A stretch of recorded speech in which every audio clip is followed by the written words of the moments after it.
नेपाल इन दिनों एक अभूतपूर्व राजनीतिक और सामाजिक संकट से गुजर रहा है, जहां युवा पीढ़ी जेन जी के नेतृत्व में भड़की जन आंदोलन की लहर ने न केवल देश की सड़कों को हिला दिया, बल्कि सत्ता की गद्दी को भी पूरी तरह बदल दिया। पिछले कुछ हफ्तों में नेपाल की राजधानी काठमांडू समेत कई बड़े शहरों में जबरदस्त प्रदर्शन हुए, जिनकी शुरुआत सोशल मीडिया पर लगे प्रतिबंध और सरकार की कथित भ्रष्टाचार निरोधक असफलताओं को लेकर हुई थी। लेकिन धीरे धीरे यह आंदोलन लोकतांत्रिक सुधार और पारदर्शी नेतृत्व की मांग तक पहुंच गया। इन प्रदर्शनों में सबसे ज्यादा संख्या युवाओं की रही, जिन्हें जेन जी प्रोटेस्टर्स कहा गया और जिन्होंने ऑनलाइन प्लेटफॉर्मों से लेकर सड़कों तक अपनी आवाज बुलंद की। विरोध इतना व्यापक था कि कई बार पुलिस और सेना को तैनात करना पड़ा। इंटरनेट सेवाएं बाधित की गईं और कर्फ्यू जैसे हालात बन गए। सरकारी आंकड़ों के अनुसार इन झड़पों में अब तक कम से कम 51 लोगों की मौत हो चुकी है और लगभग 1 हुए तक 300 लोग घायल हुए हैं, जिनमें कई सुरक्षाकर्मी भी शामिल हैं। मरने वालों में एक भारतीय महिला भी बताई गई, जिससे भारत नेपाल रिश्तों पर भी असर पड़ा है। इस उथल-पुथल के बीच नेपाल की अर्थव्यवस्था पर गहरा संकट आया है, खासकर पर्यटन क्षेत्र पर, जो नेपाल की रीढ़ माना जाता है। उसे ओठो 600 करोड़ रुपए से अधिक का नुकसान हुआ है। होटल इंडस्ट्री लगभग ठप हो गई और हजारों विदेशी पर्यटक नेपाल छोड़ने को मजबूर हुए।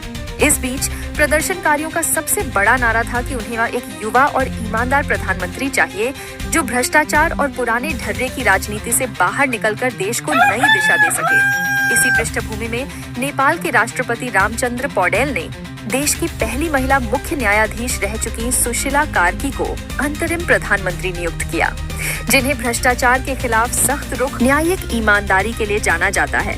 सुशीला कार्की ने 12 सितंबर 2025 की रात राष्ट्रपति भवन शीतल निवास में शपथ ली और उन्होंने ऐलान किया कि मार्च 2026 तक आम चुनाव करवाए जाएंगे, ताकि जनता अपने प्रतिनिधि चुन सके और नेपाल को स्थिर लोकतंत्र की ओर ले जाया जा सके।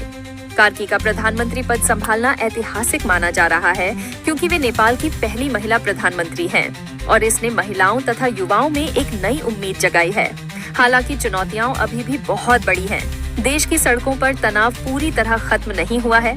संसद भवन और कई सरकारी परिसरों को हुए नुकसान की मरम्मत जारी है। कई जगह प्रशासनिक ढांचा कमजोर पड़ गया है और हजारों कैदी जेल से भाग निकले हैं, जिनमें से कई अब तक फरार हैं। सुशीला कार्की को अपनी पारी की शुरुआत ही टूटी हुई संस्थाओं, गुस्साई जनता और अंतर्राष्ट्रीय दबावों के बीच करनी पड़ी है। भारत और चीन जैसे पड़ोसी देशों ने नेपाल में स्थिरता की अपील की है, क्योंकि नेपाल की अस्थिरता पूरे दक्षिण एशिया की सुरक्षा और अर्थव्यवस्था पर असर डाल सकती है। भारत सरकार ने भी कहा है कि नेपाल की जनता की लोकतांत्रिक आकांक्षाओं का सम्मान किया जाना चाहिए और हिंसा से बचकर समाधान निकालना जरूरी है।